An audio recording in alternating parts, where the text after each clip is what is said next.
Friends, ఇప్పుడే అందిన వార్త. మంత్రి పొంగులేటి శ్రీనివాస్ రెడ్డికి ప్రమాదం, తీవ్ర ఆందోళనలో నాయకులు అంటే రేవంత్ రెడ్డి అంటూ వార్తలు అయితే వినిపిస్తున్నాయి. దీనికి సంబంధించి వివరాలు చెప్పడానికి వీడియో చేయడం జరుగుతుంది. చాలా మంది వీడియోస్ ఉన్నారు కానీ సబ్స్క్రైబ్ కూడా మర్చిపోతున్నారండి. దయచేసి ఛానల్ సబ్స్క్రైబ్ చేస్తాం, బెల్ ఐకాన్ ఆల్ పెట్టి యాప్ చేయండి. ఇటువంటి ఇంపార్టెంట్ ఇన్ఫర్మేషన్ మిస్ అవ్వకుండా మీ ఫోన్ నోటిఫికేషన్ రూపంలో వస్తుందండి.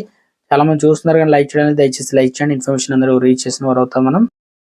పొంగులేటి శ్రీనివాస్ రెడ్డి ఖమ్మం ఎమ్మెల్యేలు ప్రయాణిస్తున్నటువంటి విమానంలో పెను ప్రమాదం చోటు చేసుకుంది. దీంతో పొంగులేటి శ్రీనివాస్ రెడ్డి, శాసనసభ సభ్యులు తెల్లం వెంకట్రావు, జారే ఆదినారాయణ, పాయం వెంకటేశ్వర్లు, అనుచరులు మువ్వ విజయబాబు మరియు తుల్లూరి బ్రహ్మ టెన్షన్లో ఉన్నారు. శంషాబాద్ విమానాశ్రయంలో హైదరాబాద్ నుంచి కొచ్చిన్ కనుక వెళ్లాల్సిన ఇండిగో 6A6707 విమానంలో సాంకేతిక లోపం చోటు చేసుకుంది.